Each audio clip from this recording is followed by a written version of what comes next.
Welcome to the Accomplish More podcast, created specifically for the small business owner who doesn't think small. I'm your host, Gayla Scrivener. This show is where you'll learn practical ideas, hints, tips, and tricks to help you grow your small business where you can leverage your time and to accomplish more.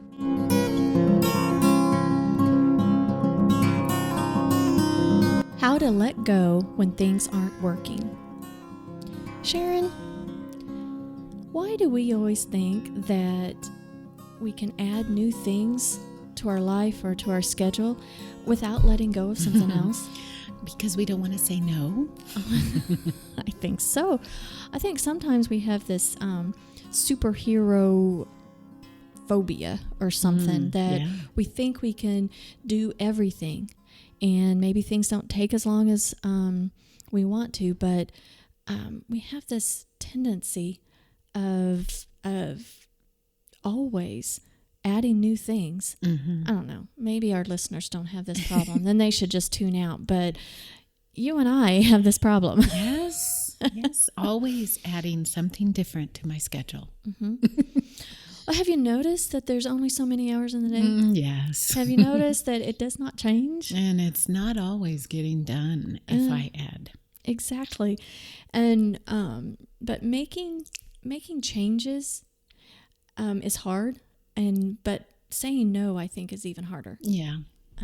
Especially when you're a people pleaser. I know that I tend to want to please everybody. I want to just make people happy. Yeah. And I like to be helpful. You know, if there's something that I know how to do that I can help somebody, I really want to help. But we've got to be realistic with ourselves. Yeah. There comes a time that we do have to say no. Something has to give. And so today's podcast is about letting go. Because, we're at the end of the year. And it's a time that we're evaluating our goals, setting new goals and things like that. And maybe our priorities change, or the demands on our time changes, or our goals change. And I know I am evaluating things with our business, with Scrivener Solutions. And I'm super proud of how the business has grown and how many people we help and the direction our business is going. But I have to really analyze and come to grips with some things. Yeah. I mean, really crunch the numbers and know that sometimes, to reach the financial goals that I want to, I really have to analyze where we've been and what is it that's holding me back. And sometimes things that worked a couple of years ago no longer work. Right. And one example that I came to realize recently is that we have this project that one of our clients, one of our first clients, and we have this big project, and I love the project, and it's a 12-page newsletter, and a monthly one. No, it's every other month. Every other month, okay. And so it's 6 times a year, and I am proud of getting started with that, and proud of all the efficiencies that we've put in as a team to do that.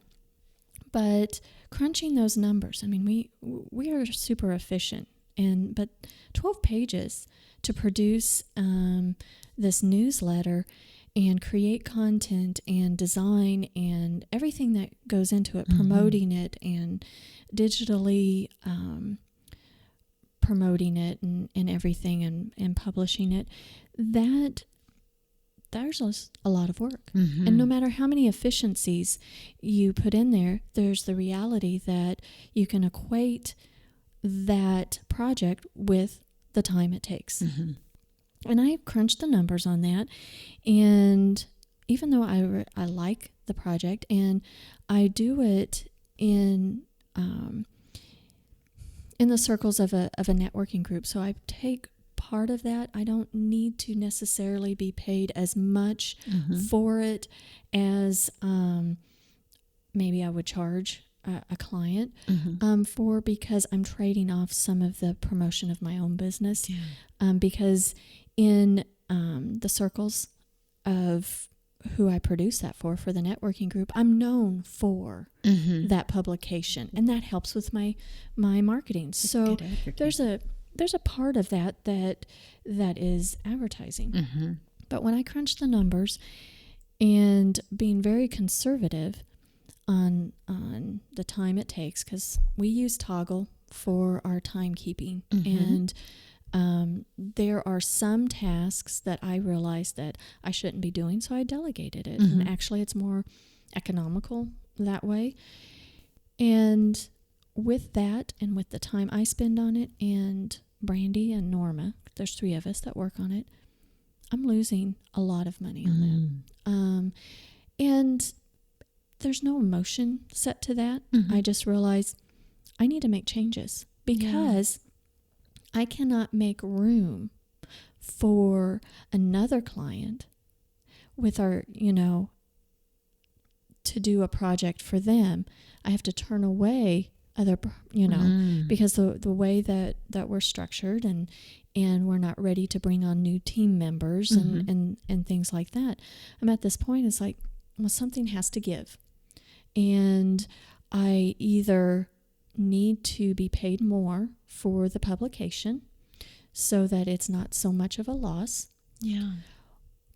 Not do it any longer to open up, I won't have that revenue, but that opens up with the higher revenue. I need to bring in other clients to replace that. And actually, thinking about it, I would be able to bring on 2 or 3 clients that would take the same amount of time with their projects and bring in 3, 4, 5 times more in revenue, which helps all of us, within the company. Or I have the choice of just staying status quo. But I realized something had to give. So actually, I had a conversation with our client, and like I said, there's no emotion with it. And right now, I'm seeing if we're going to continue it. I obviously gave notice. We're going to do the next publication because I want her to look at the numbers and see what she can do. Yeah. And if we negotiate to where it's beneficial for both of us, then we'll move forward. If she needs to find another vendor, then that's just how business is. Yeah. And so a great example of how to know when to let go if something's not working. Yeah. Not that it's not working, but that it is kind of holding you back from adding new. Exactly. And there's, the reason why I was looking at things, there were some things in my financial goals. It's like, well, what's holding me back to reach my financial goals? There are certain reasons. So having those hard discussions, I guess, and really analyzing and not putting any emotion to it. It's like, well, this is what has to happen, and I just have to make a decision. Pull up my big girl pants and just make a decision. Yeah. It's easier. I'll tell you, I don't like confrontation or anything, and really that wasn't a confrontational conversation at all. But it's easier not to mention it. Yeah. It's easier to feel, just let it go and just continue doing. And be a people pleaser and keep on trucking. But it's better if you face the reality and have those conversations, and it doesn't have to get to the point of that you're frustrated and you're mad, and that's where the emotions come in. I have the choice of just being resentful. Well, I'm the one that took on the job for the amount of pay. There's no reason to be resentful toward it.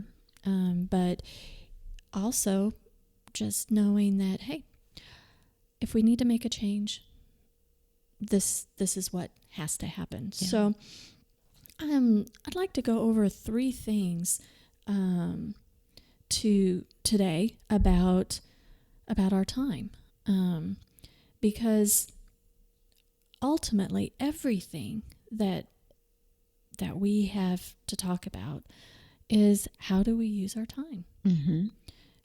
We don't have any more time in the day, and we don't know how long we have on this fine earth. Correct. And I don't know why we don't put more value on our time and we waste so much of it. I mean, I'm guilty of it. Yeah. Well, everyone is. It happens. And being appreciative of what we have and spending our time wisely or investing. Thinking, we think of money. I mean, that old saying, time is money. Well, it is true. Yeah. We just don't put the value of there, the value of having time with our kids, our families, or our, time at work and things like that. I mean, we may get skewed a little bit because we're trying to make so much money, but have we really evaluated what our time is really worth? Yeah. So the first point to go over is to be realistic with your time. And like I said, time is our most valuable resource, and you never get it back, and you never make more, and we just keep moving forward whether we like it or not. And just the other day, I was on a phone conference with copywriter Craig Simpson and Dan Kennedy, and I follow them, and I don't know if you know who they are. Yeah. And well, Dan Kennedy was talking about his book on time management, and he has a really long name for the book. All you have to do is go look on Amazon under Dan Kennedy and time management, and you'll find it. He's kind of a no frills type guy. He's kind of gruff. Brusque. Yes. But he has a lot of great points. And what he was talking about on this phone conference is that you should have money attached to your time and think of it as investment. But he was saying that in goal setting, that people will set goals, but then never put an action plan, never translate it into time. And investing that time to get to your goal. And the way I took the conversation, what I got out of it, I haven't read his book yet. It's coming in Amazon. So, but he makes a goal, let's say writing a book. We've talked about that, and he has a deadline for that. And then he will actually put action points and what he needs to get done all the way down on the calendar and where things need to be, instead of thinking, oh, well, I can do this. Well, if he has an appointment with himself at 8:00 on Monday to write chapter 1, that's what he's doing. Yeah. So, great idea. When, being realistic with our time or being frugal with our time, I know that I seem to waste time. Robert and I don't really watch TV. Our perception is that we're wasting way too much time when we want to be doing something else. And sometimes it can suck us in. And so where we're at, we choose, we have antenna. And so we get like 3 channels, which limits us. So we just don't want to watch that. Of course, we do shift sometimes when we do have entertainment. I think there should be entertainment times. TV isn't horrible. I think an excess of it can be a time waster. I think that watching news is a downer, so I try not to do that hardly at all. I'm a news faster. I just do without. Exactly. You can get what you need a little bit to know what's going on, but to really dwell over the negativity, I just can't do it. No, thank you. But I know I find myself sometimes, if I get sucked in and start watching something, and then it's like, oh my gosh, where did the day go? Oh my goodness. Should I be watching TV when I should be doing something else? Yeah. Or can I be doing two things at once? Like I like to crochet. Mm-hmm. Well, that's entertainment. Well, then I can have the TV going at the same time. Sure. My grandmother was a knitting fool. And anytime that they were watching TV, she had her knitting needles going. I mean, smoke clack, flying. clack, clack, Yes, clack. smoke flying Awesome. with those knitting needles. So she was great at, knowing when, hey, this is not wasting time. Mm-hmm. I'm making sweaters. Yeah. Making sweaters for everybody in the nation. Yeah. So That's awesome. But it's a decision that we need to make of how we use our time. Yeah. And we've already crammed so much into our day when we're earning a living, or, where do we find time for ourselves? Mm-hmm. And I think that we need to have that value of our free time. Yeah. As well, because that's very valuable. We shouldn't be working all the time, because I think that our downtime is as important as our productivity time, because it makes us more productive. Mm-hmm. Gives you a time away where you can think about things more clearly, and also separates things from work. It does. I can tell if my husband doesn't have enough downtime, his productivity at work is much lower. Well, and there's nothing, like I said, nothing wrong with TV. It's great entertainment factor, but if you work from home, for example, which we do, should we have the TV blaring all day when, and you homeschool your boys? Do you have the TV going when they should be studying? No. It's too distracting. It's the time and place. Now, if you had it on and then you're sucked into that, and then what you should have been doing is gone. You don't get that time back. No. Oh, I have to say something real quick. We watched some movie, Robert and I guess my parents were watching some movie. I think it's a Sandra Bullock, Gravity. Have you ever seen that? I haven't. Well, that's 2 hours that you won't get back. Oh dear. we that was not our favorite movie. Oh no. I think my brother sent the DVD, and after we watched it, and that was the scene. He's like, Robert got up from the couch and he was like, well, that's 2 hours I will never get back. And he I've become pretty stingy with my time if it's a movie or a show that I'm not interested in quickly. I'm done. I'm out of there. Well, and Scott's the same. He'd rather play guitar, than sit and watch television. Yeah. And my brother is very into entertainment, TV, music, all of that. And that's what he does. And some folks, that's what they're really into. But if you're struggling on reaching a certain goal and changing certain things, are you spending your time where you need to be? Yeah. And being realistic. And being realistic on how much time does something really take.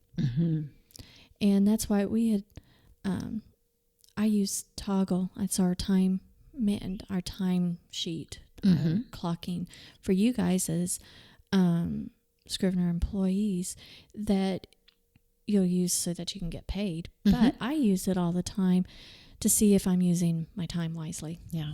And mainly in work stuff.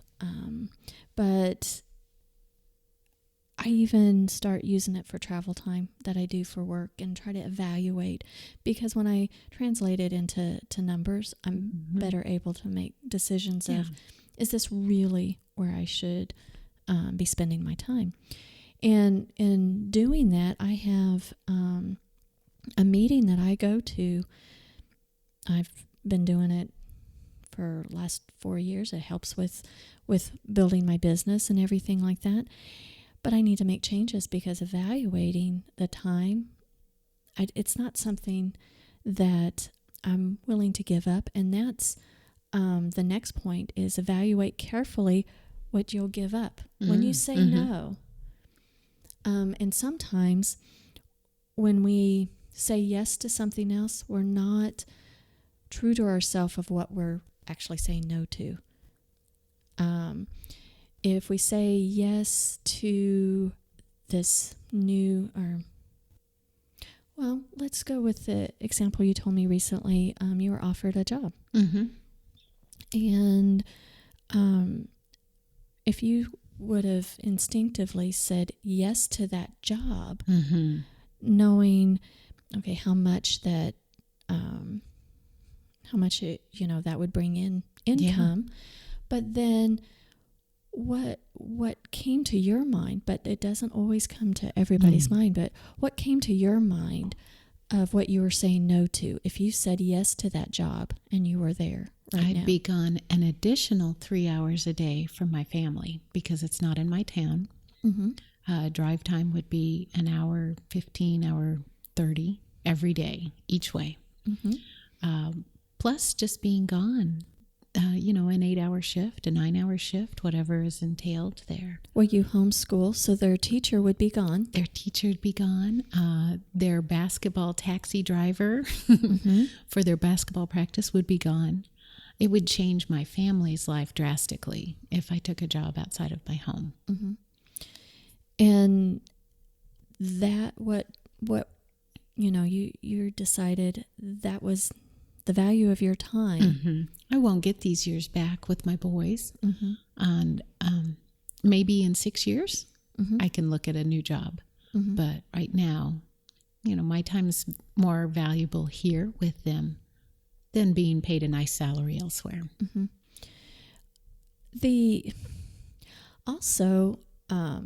Robert was telling me about a friend of his, I guess, has 3 kids in daycare, and how much it costs for that. And I don't even remember the numbers. It's been so long since I've had to deal with daycare. But he told me the numbers the other day, and I said, well, that's why Brandy on our team loves to work from home. And she is super dedicated to us, and I'm very appreciative of that. But she has 2 little ones and another one on the way. And when she came to work for us, she was moving from Missouri to Iowa. And in Missouri, she had the girls in daycare. And when she moved to Iowa, the daycare costs were expensive, and she knew they were more expensive. But to have those girls in daycare versus staying home with them, because all of her paycheck plus some would go to daycare. So they'd be losing money. That's like my project. I'd be losing money if I had this. So she said, I need to stay at home with the girls, and we'd at least not be losing money. And then I'm working for Scrivener Solutions, and with remote work, which is, with our technology, remote work has made it possible. So it's not that she's working full time, but any hours that she works for us, it's not going anywhere but to their household. And that makes a big difference. So she knew to say no, to that, a full time outside of the home, job, because it was actually costing her And not just money, but a time away from those little girls. Mm-hmm. Well, and if you think about it, how much is it worth? How much are you making an hour? Mm-hmm. How much are you paying the sitter an hour? Mm-hmm. And in a lot of cases, for a lot of women, it's just like, my per hour is about even. Yeah. I might Especially as well stay home with 2 or 3 children. Mm-hmm. Yeah. So it doesn't work for every household, but some. And so evaluating carefully what you'll give up. And going back to my Thursday meeting, I'm thinking, does that work? Because right now, my meeting is an hour and a half, but it really is 3 hours out of my day. Mm-hmm. But really, there's more to that. I mean, I've worked it to where Thursdays are my meeting face-to-face days and things like that. But I have travel time because it is further away from home. But I've tried to build in efficiencies and see people face-to-face all in one day. So I'm really slammed. Yeah. But is it wise to have that continue on? And if I say no to that meeting, what am I going to replace it with? And should I make a shift? So I'm really evaluating my time a lot and seeing if I need to make a change or if it's really worthwhile to continue. Mm-hmm. I see all the time people who are not fully committed to like networking groups and honestly making the commitment to go every week. I mean, it is a commitment. Yeah. But I think that networking and making connections is vital to any business. Mm-hmm. And I see people all the time not putting that value in there, but yet they wonder why their business isn't growing. Yeah. They never show up or they're half-heartedly in it. They come once in a while or what have you. Or they say, well, I'm just too busy. And so they don't put the effort in there. I don't want to do that because I know the value of those relationships, and it does take work. But what I have to evaluate is the placement right? Yeah. Is there a different opportunity that I need to take? And saying no and stepping back from one group and going into another is hard. Yeah. It really is. But sometimes we don't necessarily have to say no, but we have to evaluate, and that's our third thing. Can tasks be shifted? I think that with networking, like I said, where some people are just half-heartedly committed, I know that face-to-face networking has really helped my business. Making those connections. You work, know so many people in the community, and you're, with the pawn shop and everything like that. That's just, you just make relationships. You have repeat customers. Yep. Right? Thank goodness. But it takes work, and it takes commitment and long term. Well, are there tasks, well, let me go back.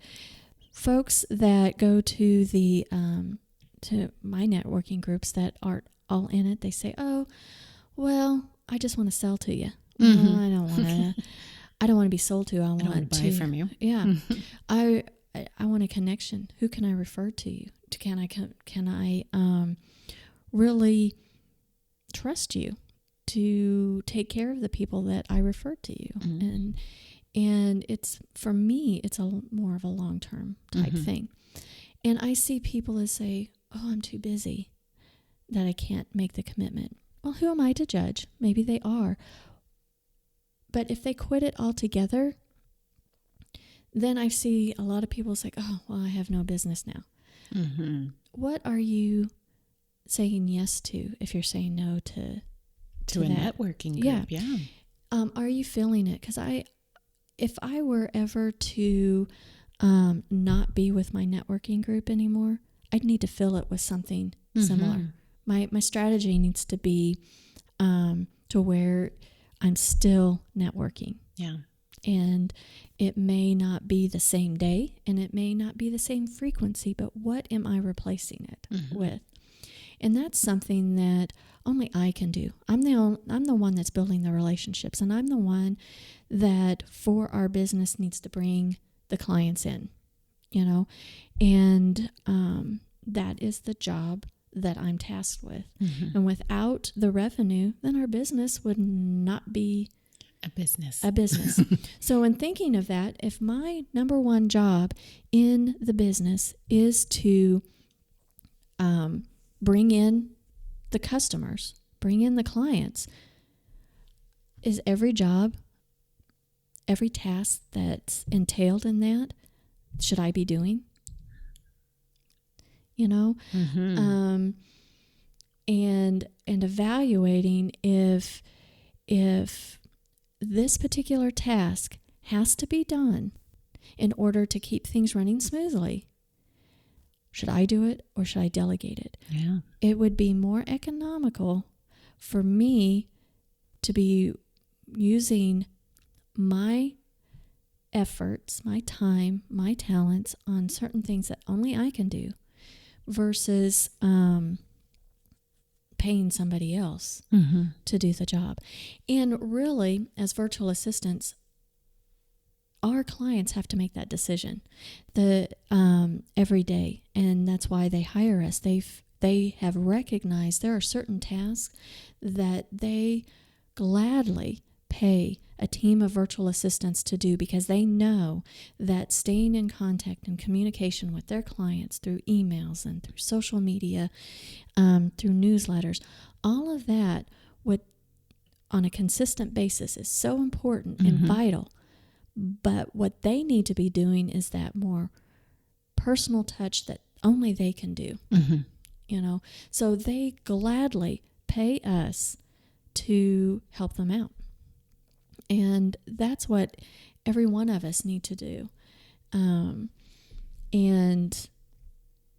even an example of cleaning house. I mean, I don't know. I don't have a house cleaner. I don't either. But maybe I need one. But I've heard the example a lot is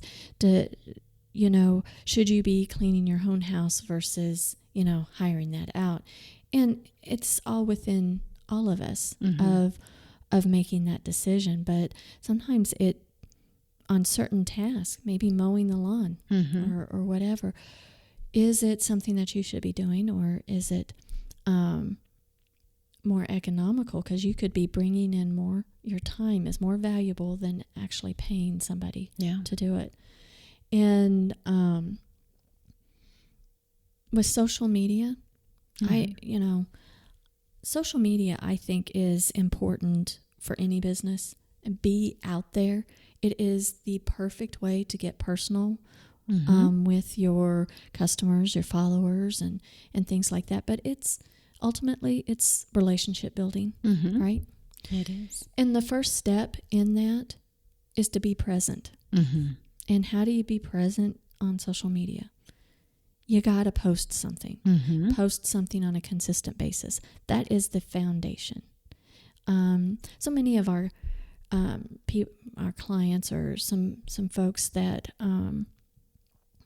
are wondering if social media really works, what they're doing is pouring in a lot of money into ads and don't have a foundation of relationship building to go with it. And what is your foundation? Are you posting on a consistent basis? Do you have systems?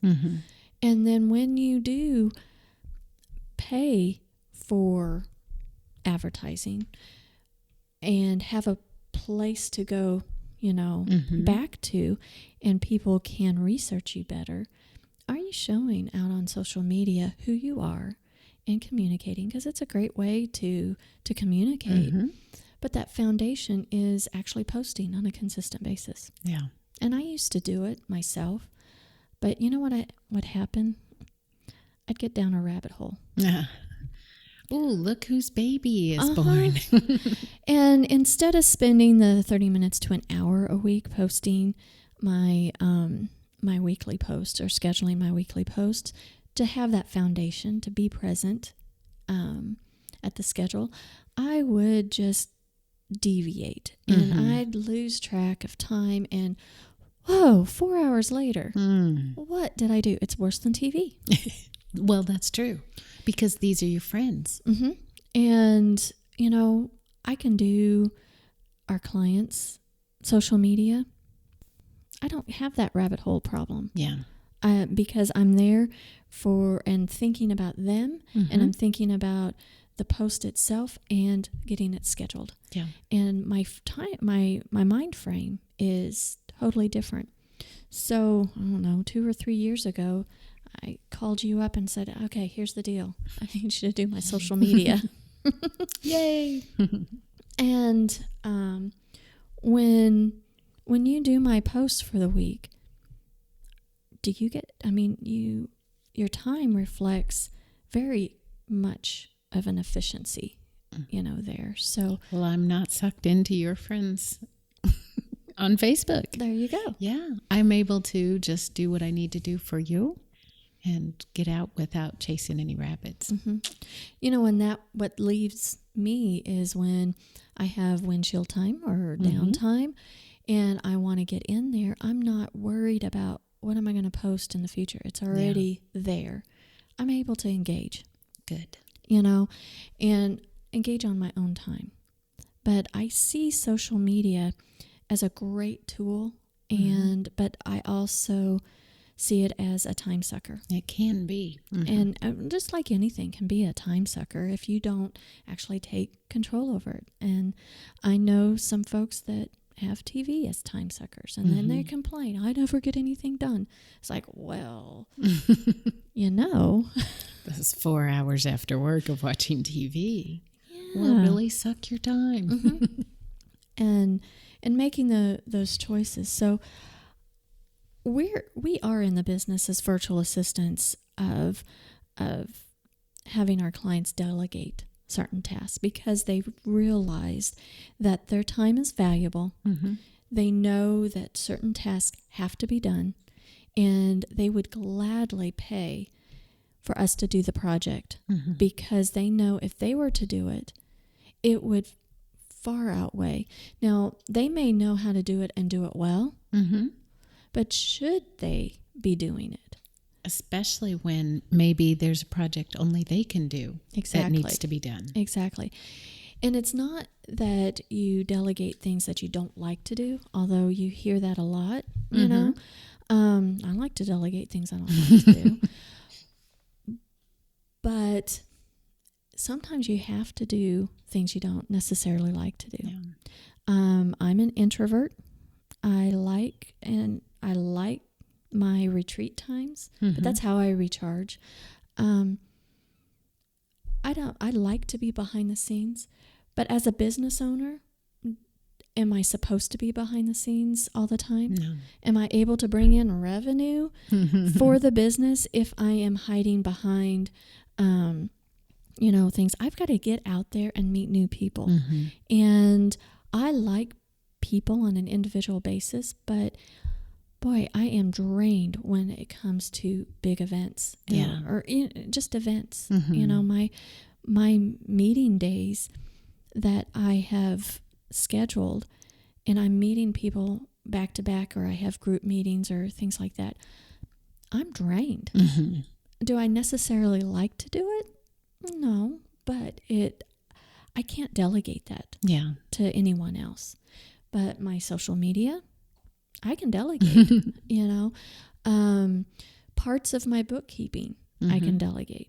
But some parts I need to keep myself. Yeah. So that I have some sort of reality. But, it's a value type thing. I mean, time is money, and we have to remember that. And,